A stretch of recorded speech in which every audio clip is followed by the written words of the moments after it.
AP అంతా కూడా liquor స్కామ్‌కి సంబంధించి పెద్ద ఎత్తున దుమారం రేగుతుంటే, కనీసం దాని గురించి ఒక్క మాట కూడా ఎందుకు మాట్లాడలేదు?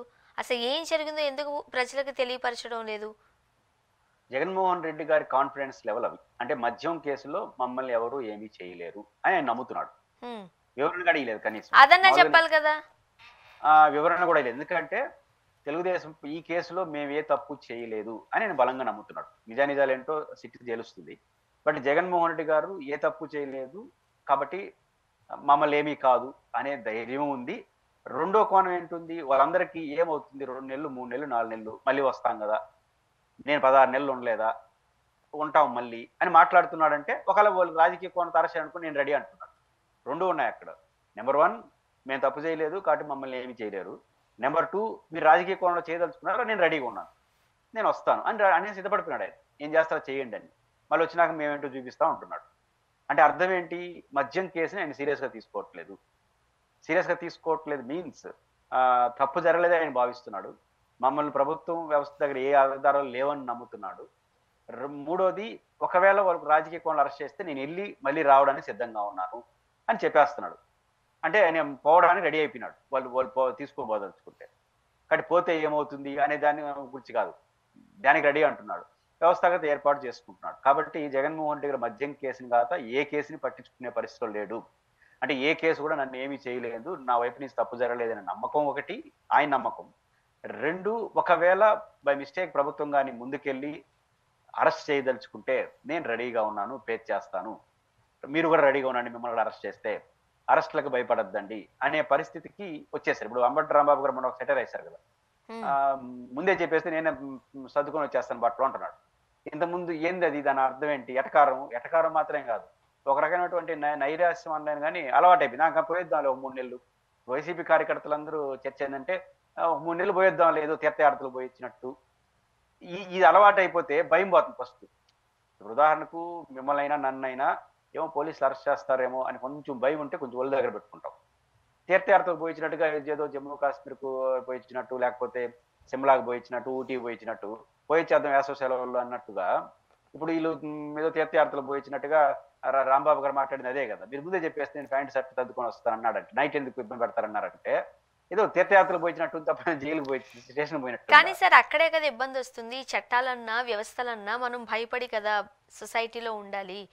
మీరు మార్గదర్శకంగా ఉండాల్సిన రాజకీయ నాయకులే పెద్ద పెద్ద తప్పులు చేసేసి ఏం కావనుందిలే 3 నెలలు, 4 నెలలు ఉంటే సరిపోద్దని అనుకున్నప్పుడు, సామాన్య మధ్యతరగతి ప్రజలు దాన్ని వేరే యాంగిల్‌లో తీసుకున్నట్లయితే చేయాల్సిందంతా చేసేసి పలానా ముఖ్యమంత్రులే లేకపోతే మాజీ మంత్రులే వెళ్ళొచ్చారు. నేను పెద్ద విశేషమా? అది జైలు నుంచి వచ్చి ఇస్తే అదో పెద్ద స్కాలర్‌షిప్ వచ్చినట్టుగా ఫీల్ అయిపోతే సొసైటీ ఏమైపోతది? ఎక్కడికెళ్ళిపోతాం మనమంతా? ఖచ్చితంగా అది అత్యంత ప్రమాదకరమైనటువంటి పరిస్థితులొస్తాయి రాష్ట్రంలో. మరి ఎందుకంటే మీరన్నట్టు ఎగ్జాక్ట్‌లీ ఎందుకంటే ఇప్పుడు ఉదాహరణకు రాంబాబు గారు చేసిన వ్యాఖ్యలు, వాళ్ళ ధైర్యాన్ని ఇంకంత ఈళ్ళేమి ఇనేట్‌గా లేరు. అందులో అరెస్ట్ చేసేయడం అనే ఒక ప్రజా వ్యతిరేకతను 2 వ్యక్తం చేసినాడు. కానీ రాంబాబు గారిలాగా ఇతర కేసుల్లో ఉండేవాళ్ళు, ప్రైవేట్ కేసుల్లో ఉన్న కూడా రాంబాబు గారు పోయొచ్చినారు, జగన్ గారు రెడీ అంటున్నాడు, మనం కూడా పోయిస్తే పోతుంది కదా అనుకునేవారంటే వ్యక్తిగత కేసుల్లో కూడా హ్మ్. విచ్చలవిడితనం వస్తుంది కదా! మరి ఏముంది జైలుకి పోవాలంటే భయం ఉండాలి. పోలీస్ స్టేషన్‌కి పోలీసులు వస్తున్నారు, అరెస్ట్ చేస్తున్నారంటే భయం ఉండాలి. జైలుకి పోవాలంటే ఇంకా భయం ఉండాలి. భయం అంటే ఆడేదో కొట్టేస్తారు, చంపేస్తారని కాదు. తప్పు చేశాము, పోకూడదు, అది మనకు నష్టము అనేటిగా ఉండాల్సిన ఆ భయం ఉంటే ప్రజల్లో ఏమవుతుంది? మీకు ఆహ్, చట్టాన్ని గురించి, లా అండ్ ఆర్డర్ గురించి కార్ల్ మార్క్స్ ఒక మాట అంటారు. మతం మనిషిలో మనిషిలో నైతిక విలువలు పెంచడానికి, శాంతి భద్రతలు కలపడానికి ప్రభుత్వానికన్నా మతం చాలా గొప్ప పాత్ర పోషించిందంటాడు. జైలంటే భయం లేదు రాజకీయ నాయకులకి. ఈరోజు మనం చూసినట్లయితే ఇంతకుముందు మీరు మాట్లాడినట్టు రండి వెళ్ళిపోయి వచ్చేద్దాము. తీర్థయాత్రకెళ్తున్నట్టు, అత్తగారింటికెళ్ళి వస్తున్నట్టు, హ్యాపీగా ఎళ్లి హ్యాపీగా వచ్చేస్తుంటుంటే రాజకీయ నాయకులు బానే ఉండేది.